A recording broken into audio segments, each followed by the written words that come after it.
Right then, hello everyone, and welcome back to the Assetto Corsa Offline Championship here for the return of Porsche Supercup for the 2020 season. Tier 3 is back, ladies and gentlemen. We've been on a bit of a hiatus for 2 weeks, but now we are back and we return with Porsche Supercup and the inauguration of the second season here at the Mugello circuit. It's going to be a very, very exciting one. And Henry J. Brown is the first man out. 20 minutes of qualifying await us at the Mugello circuit. In the commentary booth today is me, your commentator, Miran FG, and joining me once again is Jamie. Good afternoon. Afternoon, Miran. Very excited here to be here for the returning of the Porsche Supercup Series. It was 237 days ago that we've had our first race back over here for the Porsche Supercup. Last time we kicked off in Sepang here, and ever since then it has proven to be a mainstay in the ACOC series. It produced some really great racing, with Ollie Brokes being the world champion last time round, and he's currently in F2 now. Only four familiar faces here in the current series here, with Valiak as well, who was the Formula 3 champion after it moved over here. And he's the only one that switches teams, actually, with the rest of them actually in the same teams as they were before. After 2 weeks here, we're finally excited here to be here in Mugello for an exciting qualifying session indeed. Yeah, very impressive that you know the date of the first Porsche Supercup race. But yeah, we're here with a brand new roster, some returning faces, some completely new ones stepping up to the field. We're currently on board with Henry J. Brown, obviously competed in Formula E last season. For those who were out of the loop, obviously Porsche Supercup is now Tier 3 as opposed to being Tier 4 last season. It's been moved up a tier in the wake of the cancellation of Formula 3. Obviously that's due to being an F1 support series. But Henry J. Brown in the MRS GT Racing, which is a 3-car operation now, as opposed to it being 2 cars last season. So they have expanded a bit, but Brown is on his lap here. But as we are gonna see this lap, let's go through the track. So the Mugello circuit, known as the Autodromo Internazionale del Mugello, is a track located in Scarperia e San Piero in the Tuscany region of Italy. It was first opened in 1974. That's 48 years ago, and it was held on the public streets of the village of Scarperia. It was quite fast and it was quite dangerous, but obviously the street circuit was abolished later on for safety reasons, and in 1974 they built a permanent circuit, and it has hosted a slew of different racing series over the years, mostly continental racing series, stuff like the 24-hour series, and mostly motorcycle races. The Italian Motorcycle Grand Prix in MotoGP has been a staple of the Mugello circuit, and you even had Formula 1 here in real life, the Tuscan Grand Prix in 2020, and it's also used the track for testing in previous years. But this layout, which has remained unchanged since 1974, which is quite impressive, I have to say, really shows that this track has stood the test of time. It is 5.245 kilometers, and it is 15 turns. So it is quite a tricky circuit. It's got a lot of elevation and a lot of fast and flowing corners. So I think it is going to be quite an interesting challenge for the drivers. Yeah, absolutely. This qualifying session here that we're looking at here, with now about 14 minutes to go approximately, it's one where qualifying improves on vast upon. But the interesting thing about these Porsche Supercups is the downforce that they have, but also the dirty air that they produce. It's not very that it doesn't produce as much dirty air as the open wheelers, as in fact, due to its smooth body, and as a result you can expect to see some very close racing here in Mugello for sure, as Valiak is currently in provisional pole. Yeah, and Michael Valak proving that he is back to his usual form, obviously. 2019 saw the Croatian taking 3 podiums in his debut season, but it's quickly topped by the dynamic motorsport car of Jokubas Zukauskas, and Hwang-Min Nguyen slots into second at the moment. But all the 18 times on the board, then it is Jokubas Zukauskas, the former Super Formula driver, who currently sits on provisional pole with a 156.167, followed by Hwang-Min Nguyen in the MRS GT Racing and Michael Valyak in the Lechner Racing Middle East, and then followed by Gabriel Gomez in the BWT Lechner Racing. Yeah, absolutely as well. Like very impressive there from Chugashkas as well. He wins a struggle, but he was kind of midfield as him really well here, starts early into the Porsche Supercup season as well. It does show that people do like have their driver whenever they have the driving styles, they tend to favor towards different machinery than others. We've seen this with Alexander Arnold, who's been really good in Formula One, but not as good in Formula 2 machinery. And Jukashkas here, it may be proof that maybe Porsche Supercup is where he might get his best results to progress upwards the ladder, as Velek topples him for provisional pole once again by 1/10. Yeah, nicely done from Michael Valyak, looking to chase down his, I believe, first pole position in the HOC, if you do not count Formula 3, because it did have a pole position there. But yeah, Valyak looking really strong on the get-go as Jake Tillisley goes up into 4th in the MRS GT racing cars. So the MRS cars are looking quite strong. There's the other Lechner Racing Middle East car of Khalfan Juma there in 6th, so nicely done from him. However, he gets knocked down to 7th as Nick Tander in the other BWT Lechner Racing goes up into P6, filling the shoes of Porsche Super Cup champion Ollie Boakes. Absolutely, yeah, as well. Very impressive there from Nick Tander as well. We've also seen Nguyen go up into second as well. It's very impressive on him as well. Consider we have got 2 Vietnamese on the grid as well, especially with the return of Alex Swan as well. It's very interesting to see these Asians actually do pretty considerably well here in this series for sure, with Juma and Nguyen actually in the top 10 at the moment. We've only got 11 minutes about to go, and Aaron Curtis finishes off still in 14th. Yeah, no improvement for Curtis, but we've got the 2 Vietnamese drivers, Hwang-Min Nguyen and Alex Luan, in Porsche Super Cup, both being race winners in sports car races, obviously. Nguyen nabbed his first and only race win to date, all the way back. It was in Italy, actually. That was in Misano in DTM in 2018. He would win from pole position. I do remember that, because it was quite a strong drive from him, and Alex Luan would take his first win. It was in Porsche Super Cup. It was last season at Barcelona, where he won in the rain, with a very, very nice drive, and he would come home to take the P1 spot. So we'll see if he's going to be able to repeat more of that this season, as we have Axel Socki, the Norwegian, currently in 17th, and his fellow compatriot Jonathan Lawson all the way down in 18th. So the 2 Norwegians not faring too well at the moment, as the Emirati Khalfan Juma goes up into 4th, but it's down to 5th, as the Slovakian Koloan Rus goes up into P4, and Zukauskas goes on to provisional pole, but it's quickly toppled by Hwang-Min Nguyen, who sets a 1:55.971, almost a 10th faster than Valyak's pole time, and he has beaten Jokubas Zukauskas by about 200ths of a second to provisional pole. That's a very interesting development in qualifying then. Absolutely, yeah, as well. Very impressive there from the Vietnamese driver. He was actually behind Chukashkas as well when he took that pole.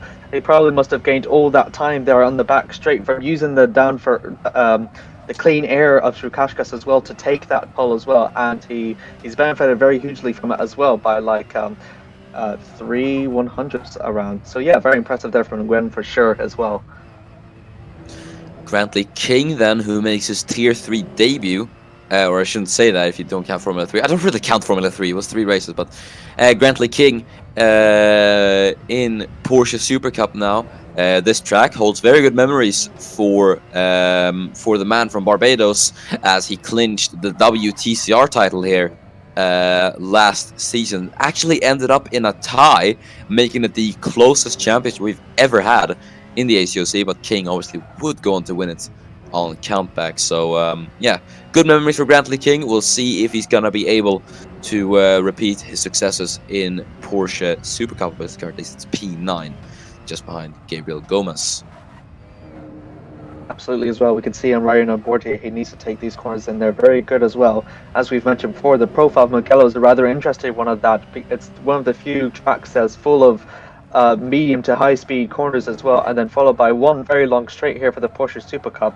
So it's particularly one where you need to have a very good racing line as well in order to benefit from the most from this track as well, as we've seen from improvements from Solomon Rust and Nick Tander to go up 4th and 5th respectively, which knocks down Jamal down to 6th.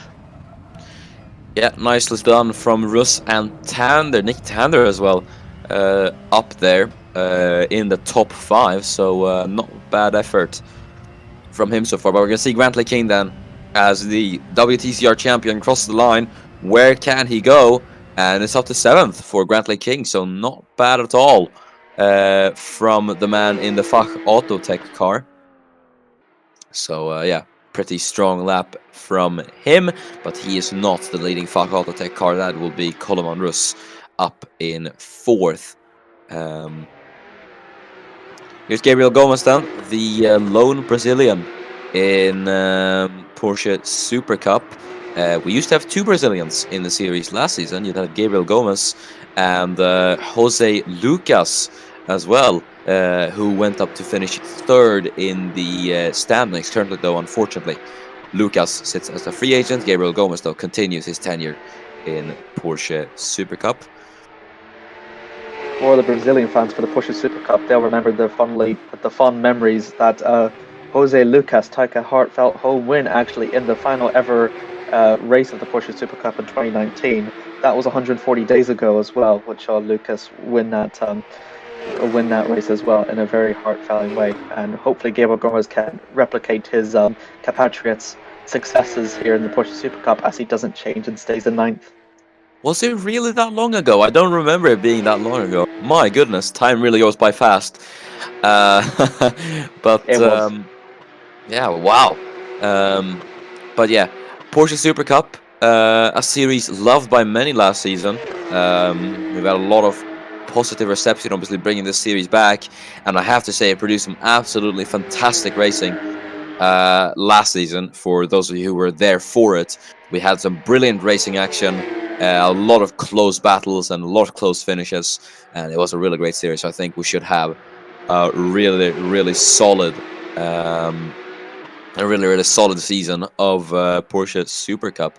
It is only 8 races, but yeah, unfortunately things do happen like that, and considering this is an F1 support series, we can't really cram in a few extra series. Aiden Smith, or races should I say, Aiden Smith then, who is 6/10 off Polman Nguyen in the middle sector. We'll see if he's gonna be able to improve them up from P11. The Irishman, who has not fared too well in Super Formula and WTCR, he's gonna be wanting to change that as we're heading into Porsche Super Cup. And he's found us unlucky, as there's an improvement, and that is Henry J. Brown up into 3rd, and a very good lap from the man in the MRS GT racing car. So 156 flat, and he goes up into the top 3. Came out of nowhere, that lap from Henry J. Brown as well. It was kind of like off the charts when we weren't actually expecting him to be up that fast, and up into 3rd as well, so fast as well. It's really good. If he keeps this pace up, he might be actually one of the few drivers to actually do a sub 156 lap as well. And it looks very possible as well for the Welly, who's trailing behind as well, which will benefit him on the straight. Gomez goes up to 7th as well. Really impressive there from the Spanish driver as well. Yeah, very nicely done from Gabriel Gomez, as he goes up into 7th then, just one position shy of his teammate Nick Tander. As we know, the Lechner cars obviously being very close to each other in qualifying. As Gomez heads through the first or the second chicane, should I say? A lot of chicanes at this track. And then down into turn number 6 and 7. You see the track goes downhill here. Gotta try to keep that. Call by its names. Yeah. Through the Arabiatas then. The first one and then the second one. We've seen the F1 cars around here. Yeah, Valiak up at the third there. So he's taken back the third position from Henry J. Brown as he now heads into Scarperia, and then Palagio turn number 11. Really, I think for those who haven't seen the F1 race around here, or especially the qualifying session, the speed difference is really just immense if you compare these cars with the F1 cars. The Arabiata corners are completely flat in those, while you could see Gomez there through Arabiata 1 had to lift off and even be on the brake a bit. But then as he heads into Buccine, turn number 15, the final corner, the long and winding left-hander, then try to get the best exit speed possible, and then down the very, very long start-finish straight and just across the line for Gabriel Gomez. Let's see what he can pull out. And it's provisional pole for Gabriel Gomez. What a lap from Gabriel Gomez, and Jake Tildesley right behind him. Yeah, Tildesley slotted in right behind him, and the man in the MRS GT racing car goes up into second, and that's a very good lap from Gomez and Tildesley. So, with 2 minutes to go, could we have Gabriel Gomez on pole position for the first opening round of the 2020 Porsche Supercup season? I mean, the rate that improvement was when he was down to 7th and then up to pole as well. That's a really amazing there from the Spaniard as well. I can't believe it as well. Jake Tibley as well, not to be outdone for, who was behind him. He benefited from Gomez as well. He takes a well-deserved second as well, as Lawson now goes up into 5th as well, the second of the Norwegian drivers. He could be very proud of that one as well. Ooh. And Gonzalez up to 3rd. Rubinho Gonzalez, the Spaniard, goes 4th. Wow. Valiak has not given up, and it's a 10th. He's taken it from Gabriel Gomez.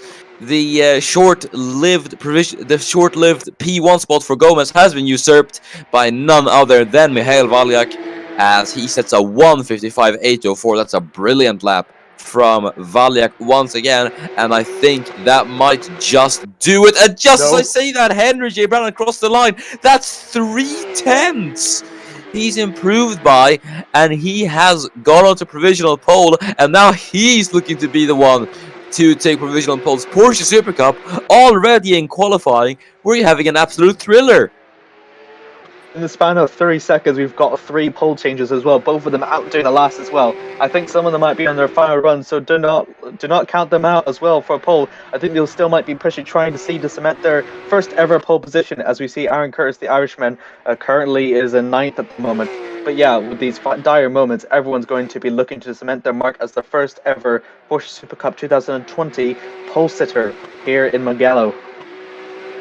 Yeah, it is going to be tense. But, yeah, we're still going to get it. Aaron Curtis currently on a lap then in the dynamic motorsport car, the green and black livery, staying unchanged from 2019. As Colmar Russell's an improvement, Curtis in the middle, or in the first sector, is about 2 tenths down. I'm not sure of an improvement. Also, fun fact, I just realized he is tied. He has the exact same lap as Coleman Russ. Who is in 9th because he did set the lap first. But the checker flag has now fallen. We're going to wait for the first couple of guys across the line. Jonathan Lawson up into 4th. Impressive stuff from him. What can Rubinho Gonzalez to 2nd for the Spaniard? And that's a brilliant lap for Rubinho Gonzalez, but it's quickly taken by Michael Valiak, who's gone up into 2nd, but it is not the pole for Michael Valiak. Still 2nd for the Croatian. So a really, really strong effort from the man in the Lechner Racing Middle East car. Oh, it's just a dire moment, and no one can seem to top out Henry J. Brown's lap. It may look invincible, and is he going to go for another improvement as well? He might do it now. No improvement there is for 2 tenths off there. I don't think anyone could really match Henry Chase Brown. We've still got a couple of cars left on the grid on their final laps as well. We'll see if any of them can maybe get some last gas positions here. We're running aboard for Nick Tander, the New Zealander for the BWT Lancashire Racing.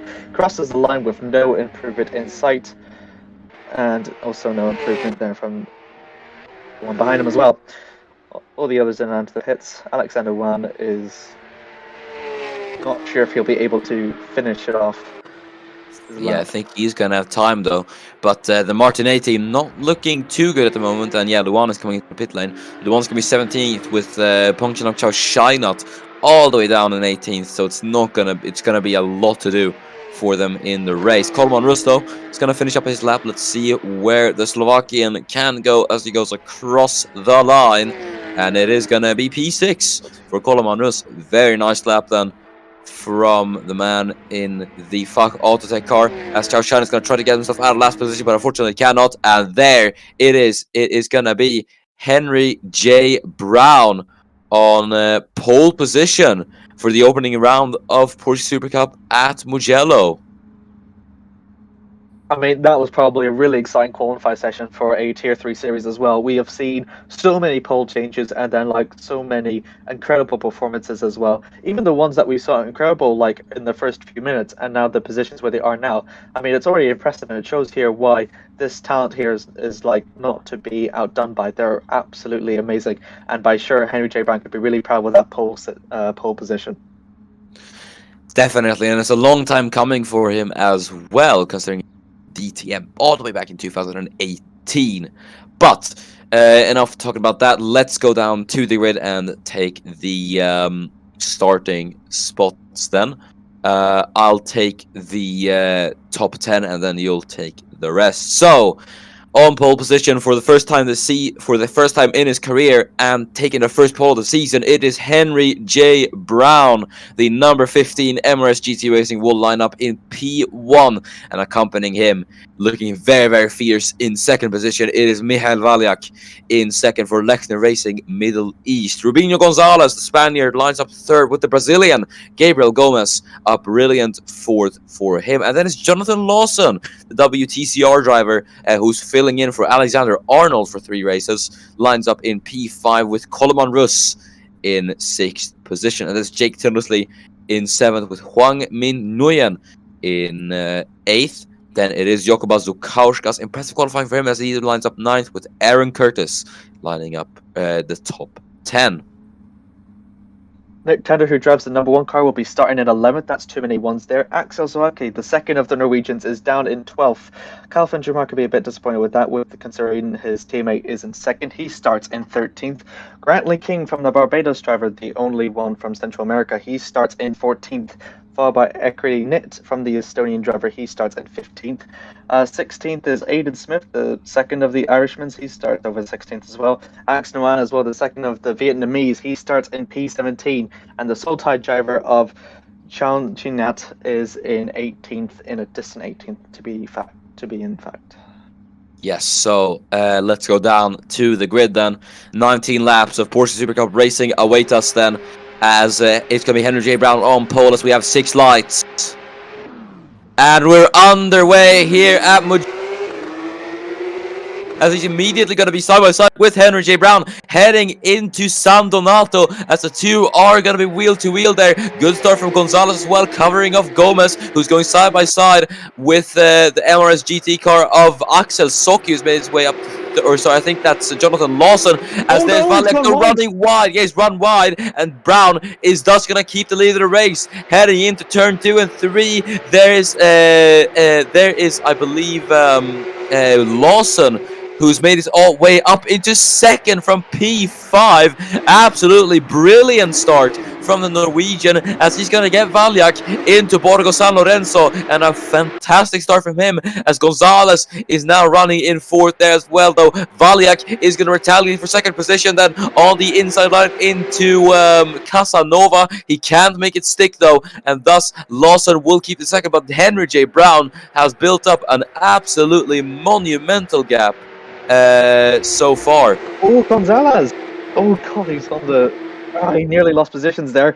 I think it'll hurt him as the guys behind him are slowly catching up as well.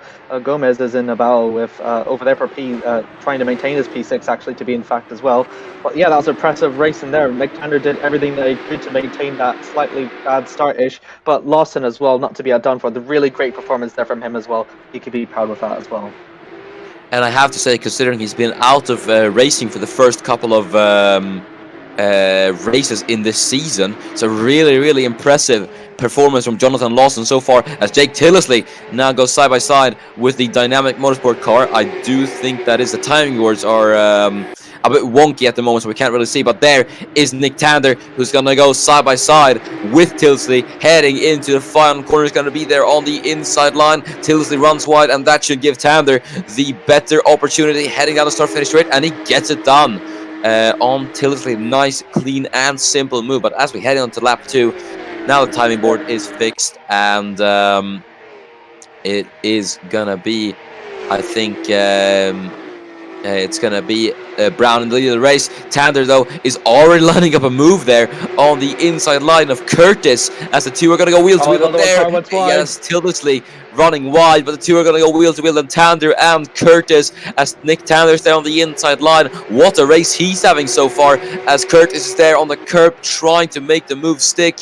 And I think we're going to have a bit of a replacement timing board for the time being, so we apologize for that. But here's the correct timing sheet at the moment, then, as Nick Tander has made the move for 7th. Really great stuff here, and look at this. We have the battle for 12th, as Grantley King, there's Axel Socki and Aiden Smith going side by side. A lot of battling here, as the field is really tightly packed. Absolutely, yeah, absolutely as well. I mean, it's absolutely crowded back there. I think we've just saw them go nearly 3 wide before that quarter as well. And because all the cars were very closely matched as well, it's going to be all due to like talent as well, and a bit of team equipment as well to depend here. As we see Calvin Jamar, who's going to be under the effect from the person that started last is Chanat, and he always slipped a bit there. That's going to cost him dearly. That will allow for the tie driver to go through, and he'll take 16th for there, and that will punish the Emirati as well. He might have the inside line there, but if the amount of speed that the Kaifu nearly touches the car actually as well, and that's going wide for Alex Wan as well, the experienced Vietnamese driver. He's currently not having a good day as well. He started in 17th now, and he's down to 18th now. He's looking to change that very soon to be fact.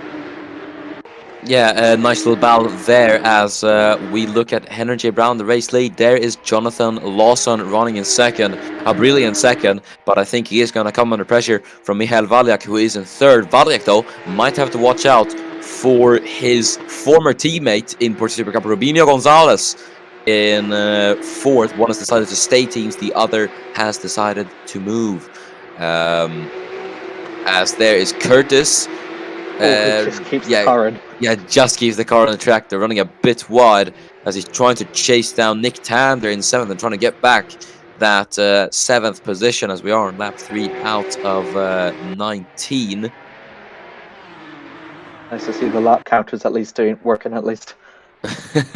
Yes, I don't really know what the issue is at Mugello, so yeah. It's weird, but we're gonna have the battle for second taking place. It's gonna be Lawson versus Valiak versus Gonzalez, so this is gonna be quite interesting, I would say, as they're gonna head through Arabiata 2. Valiak is gonna get a very good opportunity, I'd say, if he's lucky, into the final corner, but I'd say he has a very, very good shot of lining up a move into turn number 1, San Donato.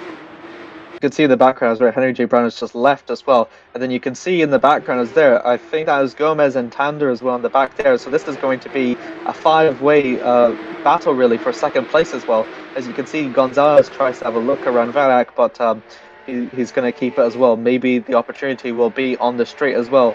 The straight is where these cars will thrive in whenever you're in a slipstream as well, and then with the first corner as well being very tight as well, you could expect to see some moves here. I think Valiak will be waiting until that first turn to make his move on Lawson to retake second place.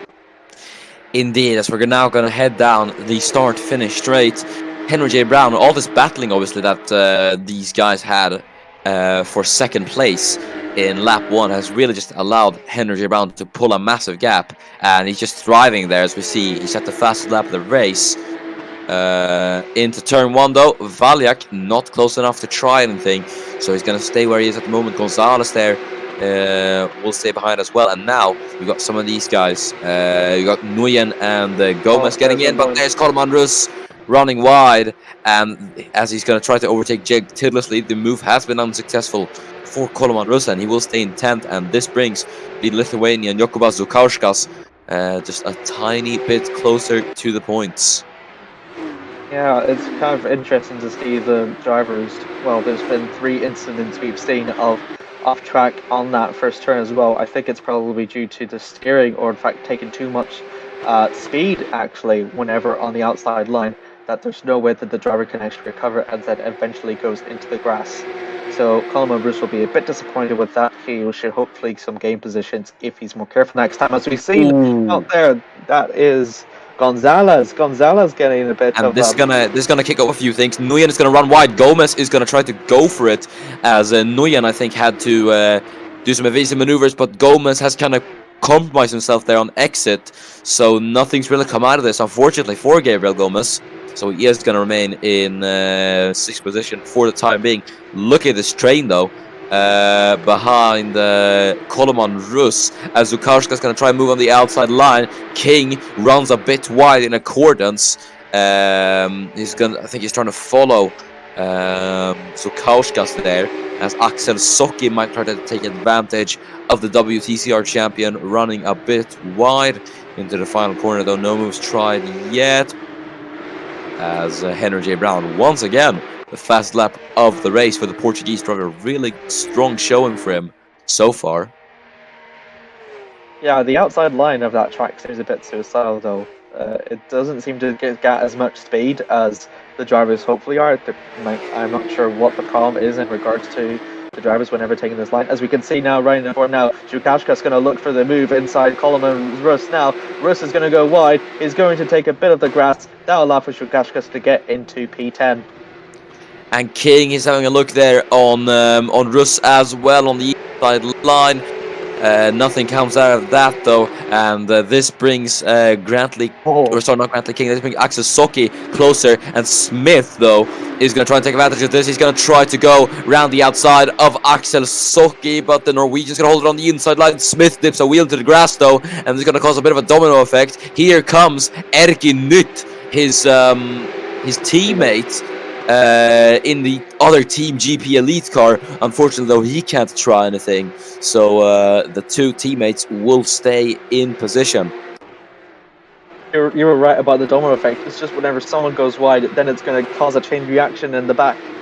As I've seen all the time. I think that's probably why everyone, like, sometimes is like all condensed into one grip, and other times whenever someone's get off the worst of it, then it splits off into grips, as we now have seen here, which was now once a grip, and now it'll split off into several grips now. So we're now seeing on board with Gonzalez as well, who's still challenging Michał Valiak. He hasn't really made any much progression towards P2 at the minute, and if he keeps on that for much longer, Gonzalez will probably challenge for his podium place sooner rather than later. Yes, indeed. Gonzalez though looking very, very close to the back of Valiak. Valiak has dropped off from Jonathan Lawson, it looks like. So I think the battle for P3 is going to be the more important thing to view here. And Gonzalez, he is very, very close to the back of the Croatian Michał Valiak. As we head into turn 1, nothing from Gonzalez, just as Jokubas Zukauskas in 10th has now set the fast lap of the race. That is quite a surprise. So he's on it, as there is Rus under pressure from Grantley King. The battle for P11 as yet. Coleman Rus once again runs wide on the outside line. I think probably the outside part of the track must have, maybe it's like a dirty part of the track, which causes less grip. But the drivers really seem to be struggling on that outside wall, especially Coleman Rus just can't seem to get it nailed down, as Axel Socki is trying to follow his teammate, but nothing coming out of that just yet. He might have to worry about Aiden Smith there in 14th as well, as we look at Rubinho Gonzalez chasing down Michał Valiak for third. The battle still ongoing as they head into turn number 10. Yep, absolutely as well. Valek, yeah, Valek is actually struggling a bit here. It's not catching up to Lawson. I've already said that again, but no, he's actually slowing down a bit. That's actually allowing for Nguyen and Gomez, the Brazilian and Vietnamese drivers respectively, to catch up to them. Actually, in fact, and Rubinho Gonzalez might actually be in trouble if he may not actually overtake Valek anytime soon, because he needs to actually clear him soon. Otherwise, Valek is just going to hold it back so much that he'll be under pressure for P4 actually. Yeah, it's gonna be interesting. Do you think Valia could maybe try and back Gonzalez up into the other guys here, considering he maybe knows that Gonzalez is faster than him at the moment, and he's trying to make the best of it, as Henry J. Brown now retakes the fast lap of the race. He's been setting fast lap after fast lap. This man, I have to say, is really just on it today in terms of pace. He's just in a world of his own compared to the other guys, as Gonzalez running a bit wide there into turn 1, as that could compromise him on just keeps the exit. car in. Yeah, really. Maybe that's what Valek was trying to do. Maybe he was trying to slow him down so much that he gets off track. Maybe could be because of his experience. Could be. Yeah, you're right. We'll see though what the Croatian might be trying. As you can see now, Nguyen in 5th is quite a lot closer to this pack now for 3rd, so he's properly got involved into this battle. And then you could have Gomez and possibly the other Lechner car of Tander as well involved into this battle. Yeah, absolutely as well. Tander's actually did pretty well. He started 11th, that's now up to 7th. He's broke his way into the top 10. And now, if he continues on like this, it's only lap 7 out of 19 at the moment. So if he keeps continuing like this, we might actually see him break for the top 5 actually by the end of this race if he keeps up this momentum. Yeah, that will be absolutely incredible for Nick Tander, the Australian. As we look at Gonzalez, he's run a bit wide through Correntayo, turn number 12. Drivers seem to be struggling with that corner as well, trying to follow the other cars. So maybe stuff like dirty air could be playing into effect. But heading through the final corner then, you can see Jonathan Lawson just up the road. He's having it quite easy so far, but I have to say that position was quite hard fought, and really he had an incredible start as well. Henry J. Brown, once again on the fastest lap. I mean, this man just really speaks for himself, I have to say. Whenever an ACOC moment, just the leader just pulls away and sets the fastest lap. Yeah, we could obviously see that with factors like tire wear and such. We don't know what drivers are completely pushing at the moment, and just some drivers who are backing off. Though those things could change considering the balance of power. Yeah, he's going to keep it in. Oh, he's up to 16th as well. He's actually overtaken Jamal for E16 actually. That's very impressive there from Chanana. Yeah, we missed that overtake. But the thing with obviously tire wear and such is that right now we don't know what drivers are absolutely pushing it and what drivers are backing off a bit more. And then obviously the drivers that are pushing right now are eventually going to have to back off, and the drivers that are backing off do that so they're eventually going to be able to push later on in the race. So for instance, Henry J. Brown, we don't know if he's pushing the limits of the car or if he's just driving normally at the moment, and obviously my instinct suggests that it would be the former. So I'd say that massive gap and the pace advantage he has, I don't think it's going to last forever in this race. So we could maybe have Lawson try and close up on the leader in these following laps. We could also probably make that same assumption for Valek as well. He's actually a lot slower than the other two drivers ahead of him as well. So maybe he could be reserving all that momentum and maybe push for the final third as well. I mean, there's a reason why he's Formula 3 champion, apart from the obvious. But no, he's really well experienced in these cars. He's really well experienced. He knows how to win championships. And if this is definitely done on purpose, and if he actually does push for it well, Lawson and Brown are caught snoozing or being, conservative because they're already in the aggressive now, then yeah, it could work in Valiant's favor. Indeed, as Rubino Gonzalez has a fast lap of the race, that's quite a surprise, and I think it really goes to show that Gonzalez is losing time behind Michael Valyak in third. So I think if Gonzalez does get past Valyak, he could make a push for second even in this race. But the question is when he's going to be able to do it. He's got 10 laps to do it. So yeah, we'll see what the Spaniard is going to be able to pull off. As we look at Aaron Curtis, who's chasing down Nicky Tander for 7th at the moment. Nicky Tander. Nice. Yeah. Fun little nickname. Rubino Gonzalez, who moved. So Rubino Gonzalez has set the fastest lap, but still can't manage to overtake Valyak. I wonder if it has to do with the track's nature. I wonder then. Yeah, it's obviously. I mean, from what we've seen so far, I mean, there are stand out in overtaking opportunities. We've seen an overtake into the final corner by Nick Tander, which I have to say was a very, very impressive overtake. Into turn 1, and that's if you're lucky and hold the inside line. And then if someone maybe gets a bad run, you could send it down the inside into Casanova. That's turn number 6, the downhill chicane. So, yeah, I think it's all about timing, really. You have to make sure you're in the right place at the right time, and you just manage everything in the just as best as possible, really. Indeed, as we see Rubino Gonzalez, is he going to... Yes, he does. He goes for another fastest lap as well. That's amazing there from the Spaniard as well. The question is how soon, or if it's, you were saying, perfect timing, could this be the time to overtake Valyak?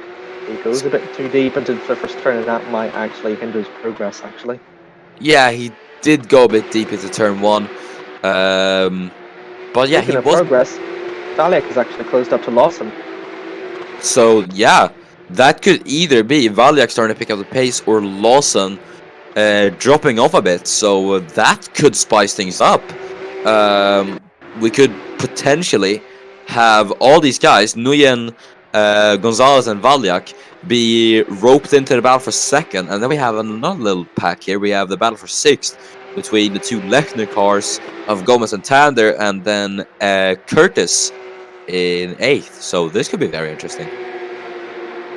Yeah, I mean, lecture drivers are actually, I think, very well capable of producing some great results in this series as well. There's a reason why BWT Lecture it's a very well-known team. Actually, they did pretty well actually last season. I think they finished 4th or 3rd in the constructors for the Porsche Supercup last time around.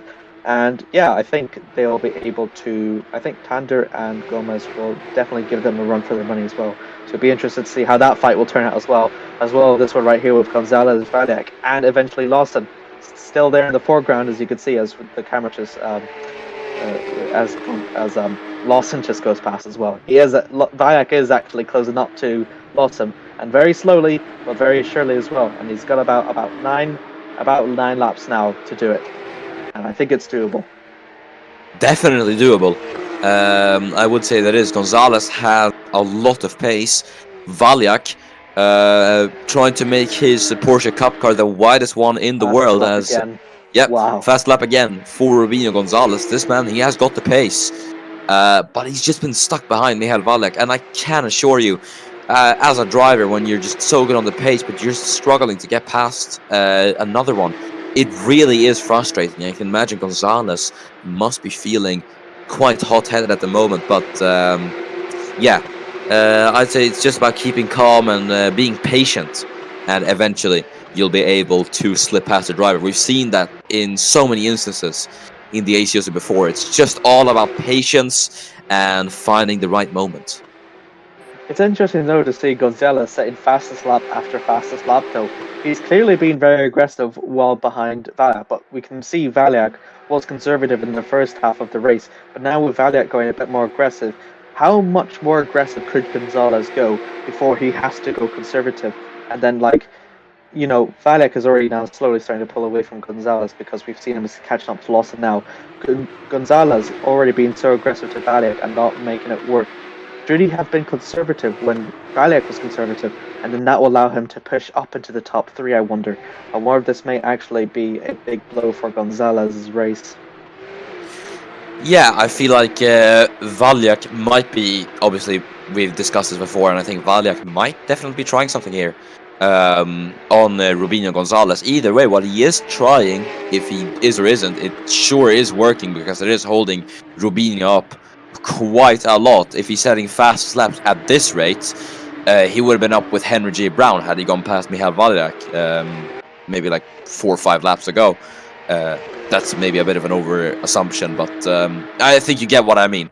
But as we head down the start finish straight, then Gonzalez, another fastest lap for this man, and he just cannot get it into turn 1. You see, he's getting so close to Mihail on their braking, and this is a surprise. Gabriel Gomez has now set the fast lap of the race.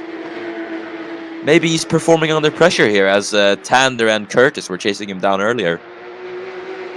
Absolutely, as well, yeah. Yeah, Gabriel Gomez is actually doing pretty... Yeah, you're right. Nick Tander is definitely going to be putting his team under pressure for sure. Sorry for interrupting, but yeah. There's Juma and Charles Shine side by side. Khalfan Juma's going to take back his position, and he does so on the inside line through Poggio Secco.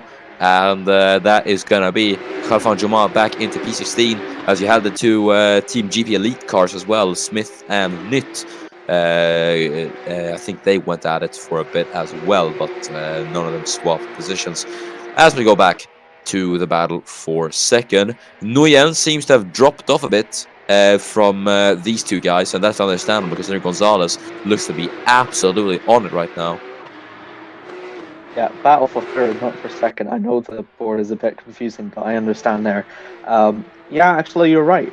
Gonzalez is but slowly catching. But in the background, you can see Nguyen is actually also closing up as well. And if Gabriel Gomez is setting fast slap, I think for sure he might be actually closing up to the pack as well. You can see them in the background as well. They're actually much closer than they are before as well. So everyone here in the closing stages is actually getting faster as well towards the race as it ends. And I think maybe everyone might be on the same boat then, if everyone is just being constantly faster, especially from P3 downwards. Definitely, it's looking good for these guys. AJ Brown sets the fastest lap. Oh, he's taking it back, so the fastest lap wars continue. Never mind. Yeah. But Brown has been, I would say, virtually untouched so far, as we see all these guys heading down the start-finish. King trying to chase down Zukauskas for the top 10, but nothing coming out of that just yet. Grantley's had a few opportunities to try it, but unfortunately it hasn't really succeeded for him, which is a shame. But yeah, we'll see if King will be able to get past later on in the race, as we look at Gonzalez once again. Well, to be fair for King, there is about a few more laps left to go of this round. 6 laps left to go as well, so he has to be a bit more urgent at this close stages of the race if he wants to try and gain that last position there to get P10 as well. Anyways, going back to Gonzalez now. Rubinho Gonzalez is still on the back of Valak. It feels like he has virtually been in this position throughout the entire race, and hopefully he'll maybe put an end to it either sooner rather than later. Valak, though, is still going pretty fast. He's actually caught up. The gap between Lawson and Valak now is actually reduced down quite significantly as well. Still a late charge in the cards for Valak if he's still managing to close the gap as well. And it's only 6 laps or 5 laps now as it comes up. With only 5 laps, so I think there might be an opportunity for Valak to make a last gasp overtake on him. Definitely could work for Rubinho Gonzalez, as Henry J. Brown says the fastest lap of the race. Let's see if Gonzalez is close enough to try anything into turn 1. He looks very close, but no cigar for the Rubinho Gonzalez heading into turn 1. In fact, he's ran a bit wide into the corner as he was trying to chase down Mihail. He he's certainly putting the pressure, but the Croatian cold as ice throughout all these laps. You have to really give it to Michael Valiak. It's been under pressure from a guy who's been setting fastest laps after fastest laps, chasing you down for second position, which is potentially going to be important points in the championship fight. And he's just been, completely on it. He's just driving as he would normally do, which is, you have to commend him for that. Yeah, absolutely as well. And he's actually going to be rewarded for it as well, because if he keeps this up for another good few laps, the Gonzalez won't have an opportunity to overtake him anymore, because he's been too aggressive for way too much as well. Valiak has just been conservative, and now he's actually going to be attacking there. Lawson, from the gap between him and Valiak now, has actually closed up even more, and it's going to continue like that for the next few laps. Yeah, now this is going to get interesting. This is going to get very interesting, as Jonathan Lawson, who has been basically running scot-free in second, could get roped into this. Yeah, I think he was attacking way too much, because it was the start of the race, but I think he was trying to catch Henry J. Brown, but I think he was aggressive for way too much, that he really has got no choice but to be conservative.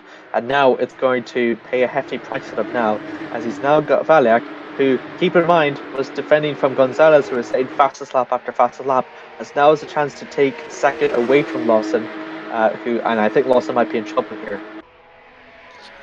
Yeah, now this is going to get interesting. Henry J. Brown once again a fast for the Portuguese driver, as there is Gonzalez and heading into turn one. He isn't as close as he was on the last lap, but he still does go a bit deep into the corner. Maybe that's him making a mistake, or maybe that's him just adjusting the line into turn one. Who knows?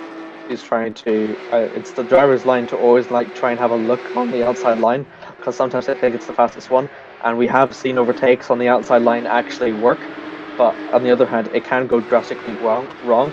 So I think that's why Gonzalez is trying to go on the outside. He tries to go on the outside, not too much that if it ends up going wrong, he'll be on the grass and concedes a position. Yeah. It's all about positioning, really. And timing. Indeed. As Valiak, you can see he is catching up to Lawson now. That gap is closing by the minute, I'd say by the second even. And Gonzalez is still trying to get past Valiak here. You can see Henry J. Brown in the foreground as well. He's still in sight from these guys as well. So if this had gone for another double race distance, maybe we could have seen Henry J. Brown in trouble. Yeah, definitely. It will be very interesting to see how that will play out. But yeah, obviously we have only got about 4 laps remaining in this Porsche Supercup race here at the Mugello circuit. Henry J. Brown, for those who are just tuning in, Henry J. Brown has been leading basically every lap from pole so far. Jonathan Lawson started 5th and made an incredible start up into second, and Michael Valiak, who started 2nd, is down to 3rd and has been defending from Robinho Gonzalez basically the entire race. And Gonzalez, who has been absolutely on it with pace today, is looking to take the podium in the opening round of Porsche Supercup. As Zukaushkas, that's the fast lap of the race. There, make a move on the inside. Yeah, there goes Axel Socki on the inside of Coleman. Is Rus going to go wide? Oh, yes, he does. Once again, that's the 3rd time this race he's done that. And look at this. This is going to allow the 2 Team GP Elite cars to battle. He's backed up Smith into Nyt and Erkki Nyt on the inside. Opportunistic move from the Estonian, and he's done it. Up into P14 goes Erkki Nyt. That was nicely done. Solomon Rus once again causes a dominant fight and causes a position change. Very impressive there from Henrik Nyt. He had capitalized on everything, and now it's paid off for him. He could be very proud of that overtake up into P14 for him. Rus, on the other hand, is going to be outperformed by his teammate, but that's what happens whenever you're not very careful. For Ryan with Jamal, might be in trouble there from the Thai driver of Chajanat. Pretty disappointing there for the Emirati driver, to say the least. Whenever your teammates for the podium and you're virtually lost, it's not very good sign for a debut season in a Tier 3 championship, to say the least. Yeah, I wouldn't say it's the dream start that Khalfan Jamal was hoping, but obviously there are still 7 other races in the season, so anything can still and it will happen. So yeah, this being a spec series, we're going to have a lot of different people on the top step of the podium and generally on the podium. So don't expect this to be the power rankings for the rest of the season. Definitely not. All teams are on equal equipment then, since all of them are in the in a spec series as well. About 3 laps left to go now for amateur round. Sorry to interrupt you, Jamie. Axel Sokis okay. had the fast lap of the race. That is interesting. As we're looking at one of the Team GP Elite guys, this is Erki Nytt, who's going to go on the inside line of Kolman Russ, and I think we know how this story ends. Yep, there he goes. Yep. And he's going to run wide, and Erki Nytt up into 13th, so not badly done from Erki Nytt, I have to say. Look at move on Aiden's stuff as well. He's going to go down the inside line. That came out of nowhere. Yeah, that is quite the unexpected move, but let's see if he's going to be able to pull this off then, as he heads into the second chicane into Materassi. He's going to the inside line to throw English through Borgo San Lorenzo. They're still side by side and heading down to Casanova. Smith is going to try and defend it around the outside, and I think he gets it covered, as he doesn't get the best of exits though. The battle could still be ongoing as Jamal has a look on the outside, but Aiden blocks him, and Jamal runs a bit as a result. Almost there. Yeah. Oh, whoa. Look at that, into Arrabbiata 2. Yeah, Charles Scheinert tried it into Arrabbiata 2, and this is compromise makes it. Here comes Alex Luan. The 2 Martinet cars are going to try to swap here, as Luan's there on the inside line through Scarperi and Palladio. It's going to be Charles Scheinert though who stays ahead. That was hectic. Oh my god, that came out of nowhere for Jamar for that attack there. I was absolutely amazed from that position as well. And it's really good that Aiden Smith managed to catch that and defend from Jamar.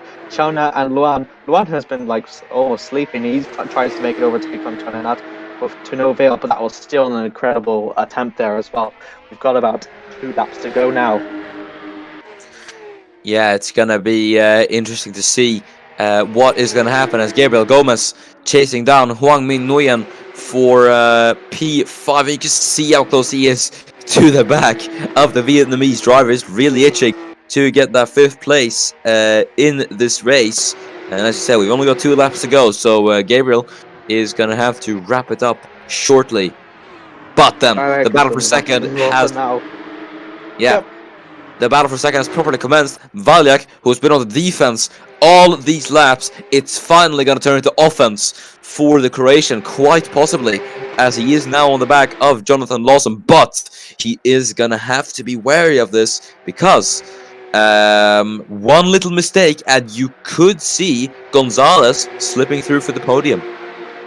Yep, absolutely. As we've seen with Russ, you do lose a lot of positions from a mistake. And he's done 3, and I mean, look at him, he's now on 14th as well, which is pretty unfortunate there for Russ as well. But that's what happens when you make mistakes, and Mugello is not a very forgiving track, to say the least, especially with the lack of runoffs as well. In the background as well, you can see there for Gwen and Gomez as well. They're still in the battle for P5 as well in the background, you can see here. But that's not important now. What's in the front now, for about a lap now left to go. Varric has now got a last gasp chance to try and capture 2nd place now. He's got 1 corner to go before that lap can commence. Yeah, we're going to see what happens then, as we will start, coming around the final corner, we will start the final lap of this race here at Mugello. It's going to be Lawson, Valjak and Gonzalez all battling away for 2nd position in this race. As we're going to head down the start-finish straight. Will Valjak be able to try anything? I don't think he's close enough. Not close enough. No, he's not. And I don't think it's going to work. He's not going to try and force him to mistake. That means Lawson will go away scot-free. But Nguyen and Gomez. Is Gomez going to force Nguyen into mistake? He's going to down for the inside line. But it all depends on how he holds it. He doesn't hold it. And that allows Gomez up into 5th. Brilliantly done from Gabriel Gomez. He really timed that perfection. Taking the inside line as well, smart choice, as we saw Nguyen running wide. But that is Gabriel Gomez who's going to take 5th in the final lap of the race. So nicely done from Gabriel Gomez. We look at the battle for second then, as Valiak chases down Lawson through Materazzi and Borgo San Lorenzo. Or sorry, this is Savelli. Apologies. And now through Really the well. two Arabiatas. It's gonna get interesting then into the final couple of corners. But right now it is looking like I think Lawson is just gonna be able to hang on. Absolutely, as well. Lawson could be very powerful. That defending Valiak was not close enough to Lawson in order to make his best chance into turn one as well. But had it been like a few laps a bit later after, lap 18, maybe there might have been a chance for Valiak to catch hold of it. Gonzalez has been the back of Valiak, which has been to no avail. Henry J. Brown, though, remained absolutely out of challenge, has been in the lead since lap one, and it could be very well deserved for coming out of the final quarter to claim Porsche Supercup's first race win. Yeah, as he has done a brilliant stuff.